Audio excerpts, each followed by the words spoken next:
I think Senator Scott makes a good point. This is reverse Robin Hood. It's taken from the low-income Americans and giving money to the people who are the wealthiest and well off.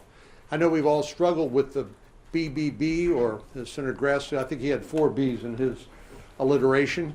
But I think one of the ways you can look at this bill is build back broke. This doesn't cost zero, as President Biden had the temerity to suggest, and it doesn't cost $1.75 trillion. It's closer to $5 trillion in spending, and somebody's going to have to pick up the tab.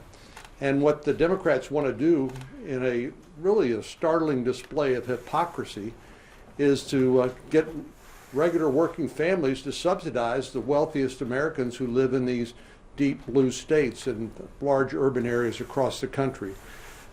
My constituents, my 29 million constituents in Texas, are not interested in subsidizing bad governing decisions made in places like New York and San Francisco, and they shouldn't have to subsidize it.